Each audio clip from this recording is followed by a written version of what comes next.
ఇది అంటే రేవంత్ రెడ్డి మీద మనం గతంలో కూడా ఒకసారి మాట్లాడాము. కాకపోతే ఏంటంటే రేవంత్ రెడ్డి ఇప్పుడు ప్రస్తుతం చూసుకుంటే మాత్రం ఏ విధంగా చూసుకున్నా సరే Congress party Revanth Reddy more controversial గా ఉన్నారనమాట హైదరాబాద్ లో.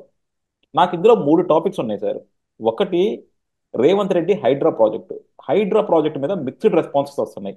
నాగార్జున గారి కన్వెన్షన్ కుట్టినప్పుడేమో అందరూ సూపర్, అసలు రేవంత్ రెడ్డి అంత మగాడు లేడు అన్నారు. మళ్ళీ ఎప్పుడైతే పేదల ఇల్లు ముట్టుకున్నాడో అప్పుడు రేవంత్ రెడ్డి అంత దుర్మార్గుడు లేడని మొదలెట్టారు అనమాట. సో దాని మీద కూడా అలా ఒక్కొక్కళ్ళు ఎవరి దాకా వచ్చినప్పుడు వాళ్ళ రియాక్షన్ అది మారుతా ఉంది. ఇంకోటి, రేవంత్ రెడ్డి ఏ, మళ్ళా ఈ మెట్రో ప్రాజెక్ట్ సార్. ఎందుకంటే రేవంత్ రెడ్డి మెట్రో ప్రాజెక్టు ఇటు హైటెక్ సిటీ నుంచి మార్చి ఆయన ఇంకో అలైన్మెంట్ లో ఇట్లా మన ఎల్బీ నగర్ ఆ టైప్ నుంచి ఆ, దీ ఇంటర్నేషనల్ ఎయిర్పోర్ట్ కి ఇచ్చారు. సో దాని మీద కూడా కొంతమంది మిక్స్డ్ రియాక్షన్స్. కొంతమంది చెప్పేది ఏంటంటే దానివల్ల ప్రభుత్వానికి రాబడి పెరుగుతుంది, అలాగే ఎక్కువ మంది పీపుల్ యూజ్ చేసుకునే అవకాశం ఉంటుంది, రియల్ ఎస్టేట్ పెరగకపోవచ్చు కానీ ప్రజలకు ఉపయోగపడుతుందని కొంతమంది వాదన అది. అండ్ ఇంకోటి వచ్చేసి Hyderabad as such total brand image sir. ఎందుకంటే రేవంత్ రెడ్డి వచ్చినాక రియల్ ఎస్టేట్ రంగం నుంచి వచ్చాడు కాబట్టి డెఫినెట్ గా ఇవన్నీ కూడా ఆయన పరిధిలోకి తీసుకుంటాడు. విస్తృతంగా రియల్ ఎస్టేట్ ని డెవలప్ చేస్తాడు, హైదరాబాద్ బ్రాండ్ ఇమేజ్ పెంచుతాడు అన్నారు. కానీ చూస్తేనే మాత్రం ఇప్పుడు హైడ్రా ప్రాజెక్ట్ కావచ్చు, ఇప్పుడు టీఎఫ్ఐలో డిఫరెంట్ ఇష్యూస్ కావచ్చు, ఇవన్నీ కూడా రేవంత్ రెడ్డి గారిని హైదరాబాద్ బ్రాండ్ ఇమేజ్ కూడా రెండు దెబ్బతీస్తున్నట్టున్నాయి. రేవంత్ రెడ్డి ఇంకో జగన్మోహన్ రెడ్డి అవుతున్నాడు అంటున్నారు. దీనికి మీరేమంటారు సార్? ఆ, రేవంత్ రెడ్డి ఇంకో జగన్మోహన్ రెడ్డి అవుతున్నాడు, అది గోయింగ్ టూ ఫార్. రేవంత్ రెడ్డికి జగన్మోహన్ రెడ్డి గారికి అసలు పోలిక లేదు. ఓకే. ఆ, రేవంత్ రెడ్డి, జగన్మోహన్ రెడ్డి గారు రాజకీయాలు కేవలం ఉచితాల మీద నడిచేవి. అంటే ఆ, మోర్ డిమాలిషన్ పాలిటిక్స్ మీద కనుక చూస్తే. ఆ, జగన్మోహన్ రెడ్డి మాత్రం ఈ స్థాయి అమరావతిని నాశనం చేశాడనే తప్పితే, కాకపోతే వైజాగ్, రిషికొండ డిమాలిషన్లు తక్కువ. కాకపోతే ఓకే, అమరావతి నిర్లక్ష్యం చేశాడు, దానివల్ల అపారమైన నష్టం జరిగింది జగన్మోహన్ రెడ్డి గారి పాలనలో. బట్ రేవంత్ రెడ్డి స్థాయి డిమాలిషన్లు, డిస్ట్రక్షన్ జరగలేదు. రేవంత్ రెడ్డి గారి ఎన్నికను నేను సమర్థించాను, ఓటేశాను ఆయనకి యాక్చువల్లీ వాస్తవానికి. బంజారాహిల్స్ నియోజకవర్గంలో. Okay. So and I supported him very strongly ఎన్నికలకు ముందు. Um, ప్రత్యేకంగా టిఆర్ఎస్ పాలనకు వ్యతిరేకం కాదు, కానీ టిఆర్ఎస్ నాయకులు కేసీఆర్, కేటీఆర్ వాళ్ళ నిరంకుశ ధోరణికి, ప్రజాస్వామ్యం అంటే కేవలం అభివృద్ధే కాదు, ప్రజలకు స్వేచ్ఛ స్వాతంత్రాలు కూడా ఉండాలి. ప్రభుత్వం పరంగా బాగానే పాలించినప్పటికీ కూడా, అభివృద్ధి జరిగినప్పటికీ కూడా ఆమ్, ప్రజల వ్యక్తిగత స్వేచ్ఛకు భంగం కలిగింది అన్న ఆలోచనతో వాళ్ళ టిఆర్ఎస్ ప్రభుత్వాన్ని వ్యతిరేకించారు, రేవంత్ రెడ్డి గారి ప్రభుత్వాన్ని సమర్థించారు. Okay, that aside. హైడ్రాలో నేను నాగార్జున గారి కన్వెన్షన్ కూల్చినప్పుడే గట్టిగా వ్యతిరేకించారు. కారణం ఏంటంటే దానికి సరైన ప్రాతిపదిక ఉండాలి. డబ్బున్నోడు ఇల్లు కూలగొట్టారు కాబట్టి ప్రజలు, చాలా తప్పు, ఆ రోజు కూడా ప్రజల తప్పు ఉంది. దానికి ఆ, మంచి మద్దతు ప్రజల్లోంచి వచ్చింది. ఆ, ప్రజల్ని నేను ఆ రోమ్ కూలేటప్పుడు రోమన్ ప్రజలు కొలోజియంలో ఎట్లా అయితే ప్రవర్తించారు, తెలంగాణ ప్రజలు కూడా అట్లే ప్రవర్తించారు అన్నారు. ఎందుకంటే ఒక పద్ధతి, ఒక ప్రణాళిక, ఒక చట్టానికి లోబడి ప్రవర్తించకపోతే విచ్చలవిడతనం వస్తుంది.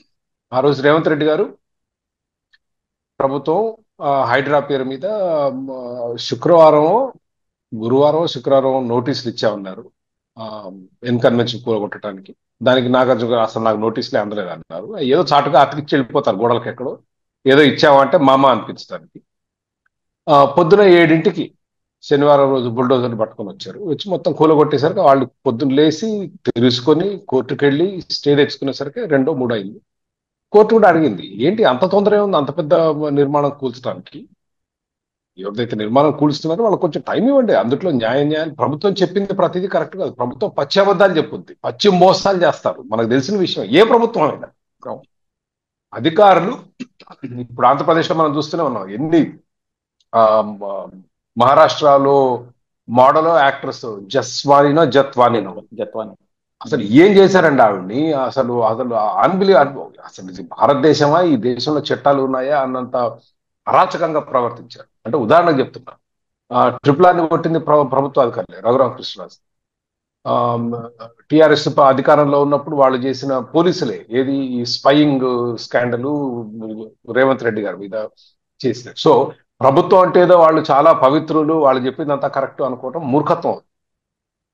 ఈ విధంగా చేస్తే జనాలందరూ చప్పట్లు కొట్టారు. నేను ఆ రోజు కూడా చెప్పాను, ముందు డబ్బున్నోడి దగ్గరకు వెళ్తారు, అబ్బా డబ్బున్నోడి ఇల్లు కూలింది కదా అని మీరు సంతోషిస్తే నెక్స్ట్ మీ ఇల్లే వచ్చింది. ఇప్పుడు అందరు ఉలిక్కిపడి లబో దిబో అంటే it's too late. Lot of damage has been done. And మొన్న హైకోర్టు కూడా అదే చెప్పింది. ఏమని, అసలు ఆదివారం కూలగొట్టే హక్కు మీకు ఎక్కడదా, అసలు ఆదివారం ఎందుకు కూలగొట్టాలి, దానికి కొన్ని మార్గదర్శకాలు ఇచ్చాం. ఆ మార్గదర్శకాల ప్రకారం పొద్దున 7ంటికి మీకు ఏ పని అని అన్నారు. దాంతోపాటు మిమ్మల్ని అందరం చెంచల్గూడ జైలుకి పంపిస్తా అన్నారు జడ్జి గారు. అంత తీవ్రమైన వ్యాఖ్యలు చేయడం జరిగింది. ఆయన అడిగింది ఒకటే, సరే మీరు చెరువుల్ని కాపాడతారు బాగానే ఉంది, ఈ చెరువులన్నీ సర్వే చేసి ఫుల్ ట్యాంక్ లెవెల్ అంటే మనకు వర్షం కానీ వచ్చినప్పుడు ఆ చెరువులు నిండా ఉండే లెవెల్ ఏది అని ఒక నిర్దిష్టంగా నిర్ణయించారంటే లేదు, ఇంతవరకు చేయలేదు. There is no notification for FTL. ఏ బుల్డోజర్లు తీసుకో కూర్చోవట్టు, ఇట్స్ లైక్ ఉన్మాదం. రేవంత్ రెడ్డి గారు wants to show is a tough leader, but మీ టఫ్నెస్ చూపించినంత మాత్రాన మీరు గొప్ప నాయకులు గారు. హిట్లర్ కూడా బాగా టఫ్.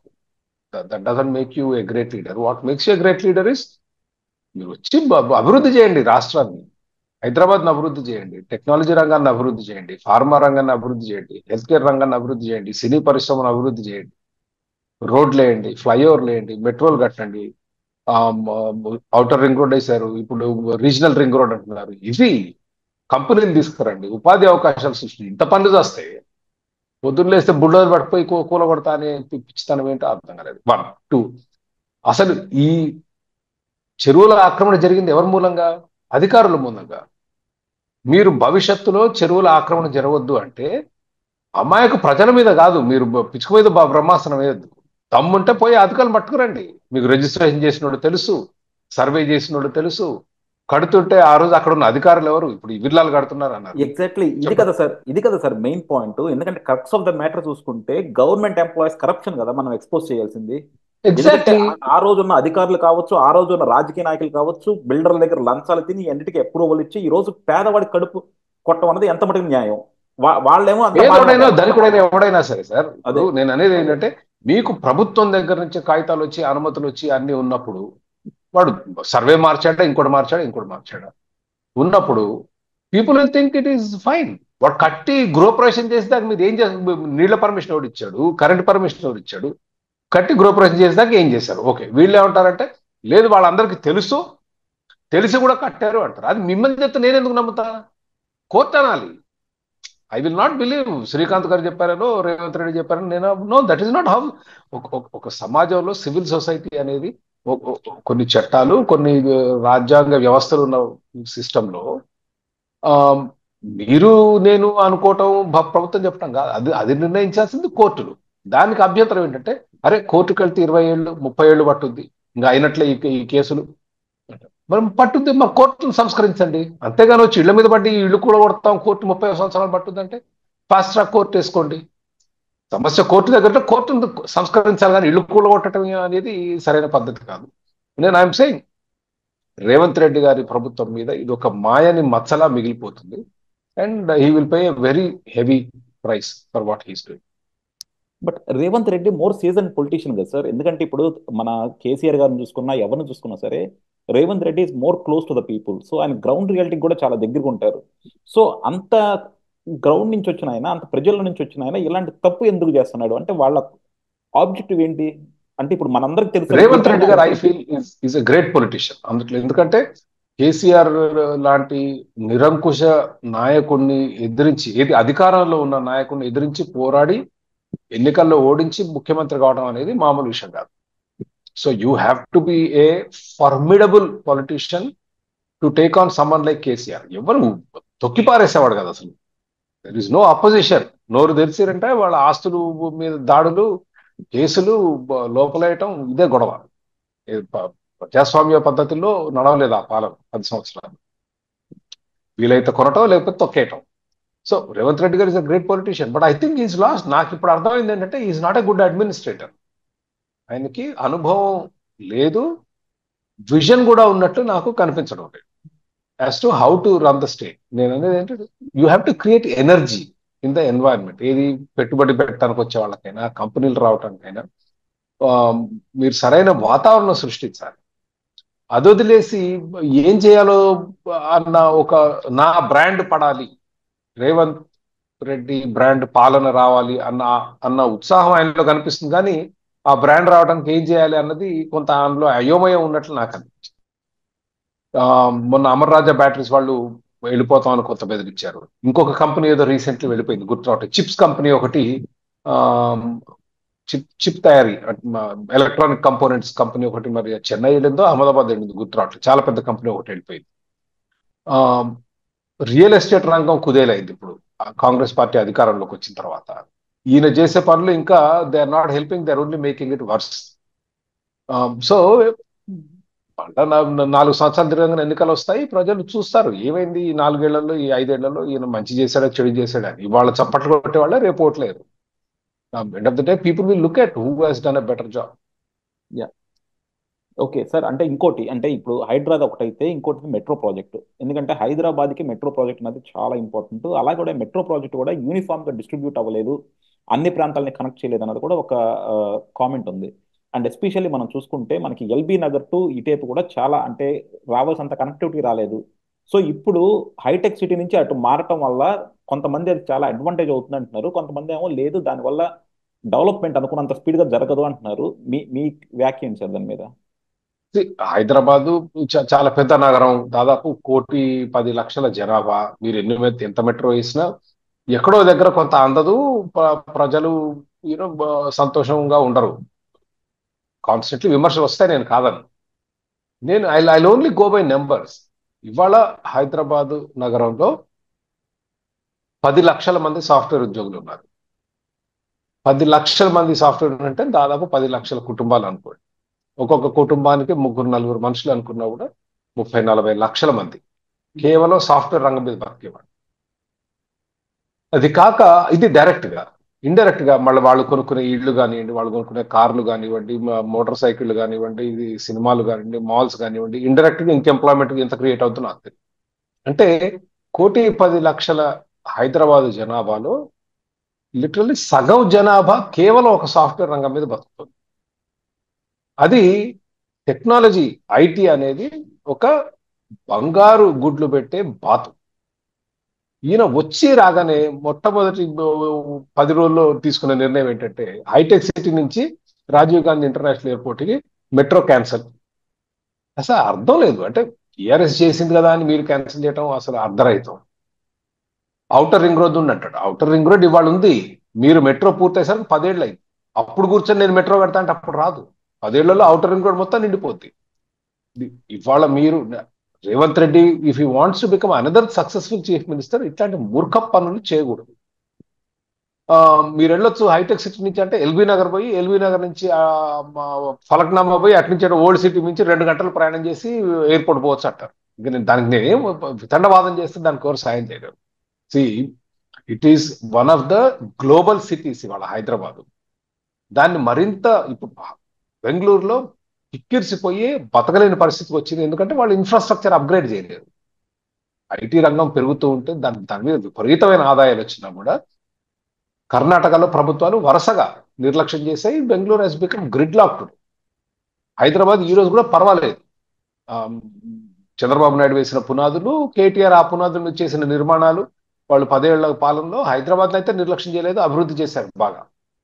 దానివల్ల ఎన్నో జీవితాలు ఈరోజు నిలబడ్డాయి, ఎంతో మందికి ఉపాధి అవకాశాలు లభించాయి. దాన్ని మరింత ముందుకు తీసుకుపోవాలి. కానీ కేటీఆర్ చేసిందల్లా తప్పు అనటం మూర్ఖత్వం. And this is going to hurt Revanth Reddy in the long run. ఇప్పుడు ఆ మెట్రోలో ఏదో న్యూ సిటీ అని ఎక్కడో కొత్తగా సిటీ కడతాం, అక్కడ 40 కిలోమీటర్ల మెట్రో వేస్తున్నారు. కొత్తగా కట్టే సిటీ అంటే ఆ సిటీ లేదు, ఏమీ లేదు. 40 కిలోమీటర్. మీకు రాయదుర్గం నుంచి ఎయిర్పోర్ట్ కి ఓఆర్ఆర్ మీదనే వేసుకుంటే వెళ్ళొచ్చు. ఓఆర్ఆర్ పక్కన మీకున్న ఈ సర్వీస్ రోడ్డు నుంచి వేసుకోండి. అసలు ఎంత అనుకూలమో, so easy to do. And it will build Hyderabad brand. ఇప్పుడు అమెరికా నుంచో యూరోప్ నుంచో ఎవరైనా దిగి వస్తే ఎయిర్పోర్ట్ లో టెర్మినల్ లోనే మీకు మెట్రో ఉండి ఎక్కి డైరెక్ట్ ఆఫీస్ దగ్గర దిగారు అనుకోండి. I mean that image it self is different. అన్ని డబ్బున్న వాళ్ళకే చేయాలంటే డబ్బున్న వాళ్ళకి చేయమనటం కాదు, అది 10 మందికి బువ్వ పెడుతోంది. దట్ ఇండస్ట్రీ ఈస్ ఫీడింగ్ దాదాపు 50 లక్షల మందికి ఇవాళ తిండి పెడుతుంది హైదరాబాద్. ఆ లింక్ ని జాగ్రత్త అదే అన్న, అంటే బంగారు మనం గుడ్డు పెట్టి సార్ బాతు, దాన్ని అంతకుముందు కూడా జాగ్రత్తగా మనం ఒకసారి చూసుకోవాలి. ఒకసారి మాట్లాడుకున్నాం. మనం సంహౌ ఎల్బీ నగర్ కానీ లేకపోతే ఈస్ట్ హైదరాబాద్ కానీ మోర్ నెగ్లెక్టెడ్. దాన్ని కనుక ప్రాపర్గా డెవలప్ చేసి ఉంటే ఇంకా బాగా అడ్వాంటేజ్ ఉండేది హైదరాబాద్కి. ఎందుకంటే అది మనకి అటు విజయవాడకి అన్నిటికీ కూడా బాగా కనెక్టింగ్గా ఉంటుంది. సో అటేపు నుంచి చేసినా సరే అడ్వాంటేజ్ అవుతుంది కదా సార్. అవుద్ది, కానీ చుట్టూ కాకుండా నేను ఇప్పుడు see where is the hub of economic activity today? Hitech city, Gachibowli, financial district, Kokapet, Rayadurgam, ఇవి ఆ area. That is where lot of concentration of technology employees are there. And అక్కడికే మీకు ఇప్పుడు ఈ శంషాబాద్ ఎయిర్పోర్ట్ లో దిగిన వాళ్ళు అక్కడికే ఎక్కువ ప్రయాణం చేస్తారు. మీరు వాడకపోయినా నేను it creates an image, it creates. ఇప్పుడు హైదరాబాద్ కిందకు వస్తున్నారు, చాలా వైబ్రెంట్ సిటీ, బాగా అభివృద్ధి చేశారంట అక్కడ. బెంగళూరు లాగా ఇంత భయంకర ట్రాఫిక్ సమస్యలు లేవు, కాస్ట్ ఆఫ్ లివింగ్ రీజనబుల్ అన్న ఒక ఇమేజ్ క్రియేట్ అయింది. మంచి మంచి వాతావరణం, లా అండ్ ఆర్డర్ బాగా ఉంటుందని. So towards that it helps is what I'm saying. ఇప్పుడు హైటెక్స్ నుంచి ఎల్బీ నగర్ పోయి ఎల్బీ నగర్ నుంచి ఎయిర్పోర్ట్ ముక్క ఎక్కడ ఉందంటే చుట్టూ ఇట్లా చూపించడం, అది కరెక్ట్ కాదండి. 2 గంటలు ఎందుకు ప్రయాణం చేయాలి? అది తప్పు. ఇట్ ఈస్ నాట్ అంటే ద రైట్ కొంతమంది వే ఆఫ్ చెప్పేది డూయింగ్. అక్కడ ఆల్రెడీ మంచి కనెక్టివిటీ ఉంది కదా, సో అవుటర్ రింగ్ రోడ్ అవన్నీ కూడా. సో అందుకని ఇది ఆల్టర్నేట్ సిస్టమ్ గా ఇటు that is develop what I'm see. Chandrababu Naidu గారు ముఖ్యమంత్రిగా ఉన్నప్పుడు, బై ది వే, నేను పార్ట్ ఆఫ్ దట్ క్రిటిసిజం. శంషా బేగంపేట శుభ్రంగా ఉంది కదా, వాడుకోడుకో కాంట్రాక్ట్ ఇచ్చి వాళ్ళకి డబ్బులు కట్టడానికి బేగంపేట మూసి అంత పెద్ద స్కామ్ అన్నారు. ఇప్పుడు ఇవాళ పరిస్థితి ఏంటి? ఆ రోజు అదే వాదన చేయొచ్చు. ప్లస్ శంషాబాద్ కట్టిన తర్వాత ఔటర్ రింగ్ రోడ్ కడుతుంటే నేను అమెరికా నుంచి వచ్చినప్పుడు చూసి ఏంటి వీళ్ళకి అసలు పిచ్చి పట్టిందా ఏంటి, ఔటర్ రింగ్ రోడ్ ఏంటి, ఇటు మూడు 6 సర్వీస్ రోడ్లు 6, 12 లేన్లు. ఔటర్ రింగ్ రోడ్ ఎక్కితే మనిషి అనేవాడు ఉండేవాడు కాదు, కిలోమీటర్ల కొద్దండి. నేను ఇండియా మూవ్ అయిన తర్వాత కూడా ఇప్పుడు 2011లో మీరు ఆ, రామోజీ ఫిల్మ్ సిటీ దగ్గర ఎక్కిస్తే అసలు నిర్మానుష్యం. కొంచెం శంషాబాద్ దగ్గర ఎక్కితే అక్కడ ఒకటి కనిపించాయి కార్లు. But that is vision. అనటం easy. What I'm saying is ఇవాళ హైదరాబాదు 10 లక్షల మంది, చంద్రబాబు నాయుడు గారు ఉన్నప్పుడు 50,000 70,000 మంది పనిచేసేవాళ్ళు, ఇఫ్ ఐ రిమెంబర్ కరెక్ట్లీ. అది 10 లక్షలైంది ఇవాళ. దాన్ని మీరు 15 లక్షలు 20 లక్షలు చేస్తే మీకు ఆదాయం ఎంత పెరుగుతుంది? బట్ అట్లా కంపెనీలు రావాలంటే you have to create the proper infrastructure. Lot of flyovers have to come around. Outer ring road capacity, it will reach capacity. మీకు ఇప్పుడు శ్రీశైలం దాకా కడుతున్నారు కదా. Um, కాబట్టి ముందే ఆలోచించి అవన్నీ వేసుకుంటే మీకు భవిష్యత్తులో మీకు పనికొస్తుంది. మీకు మెట్రో కట్టడానికి 10 ఏళ్ళు పట్టుద్ది, ఎమ్మటే రాదుగా. అదృష్టం 10 ఏళ్ళలో వచ్చినప్పుడు. యా, డెఫినెట్గా చూద్దాం సార్. ఆ, ఒకటైతే నిజం సార్, ఎందుకంటే రేవంత్ రెడ్డి గారి మీద జనాలు కూడా చాలా ఎక్స్పెక్టేషన్స్ పెట్టుకున్నారు. ఎస్పెషల్లీ రియల్ ఎస్టేట్ రంగం కావచ్చు, హైదరాబాద్ డెవలప్మెంట్ కావచ్చు, and at the same time Congress అభిమానులు అండ్ నేషనల్ లెవెల్లో కాంగ్రెస్ కూడా కావచ్చు. బట్ ఒక విధంగా చూస్తుంటే మాత్రం both Hyderabad at the same time Karnataka రెండు చోట్ల కూడా కాంగ్రెస్ గవర్నమెంట్ కొద్దిగా డిసప్పాయింట్మెంట్ గానే ఉంది. అది మాత్రం నేషనల్ లెవెల్లో కూడా వాళ్ళకి ఇంపాక్ట్ చూపిస్తుంది. సో డెఫినెట్గా ఏంటంటే రేవంత్ రెడ్డి గారు చాలా కరెక్ట్ చేసుకోవాల్సింది ఉంది. అండ్ ప్రజల ఎక్స్పెక్టేషన్స్ కంపల్సరీ మ్యాచ్ అవ్వాలి. ఎందుకంటే హైదరాబాద్ అన్నది మీరు అన్నట్టు ఏంటంటే అది ఒక్క తెలంగాణ వాళ్ళకే కాదండి, మిగతా ప్లేస్ నుంచి కూడా చాలా మంది వచ్చి హైదరాబాద్లో ఇన్వెస్ట్ చేస్తున్నారు, హైదరాబాద్ డెవలప్మెంట్ కోసం వెయిట్ చేస్తున్నారు. సో వాళ్ళందరూ ఇట్స్ ఆస్పిరేషన్స్, గ్లోబల్ సిటీ.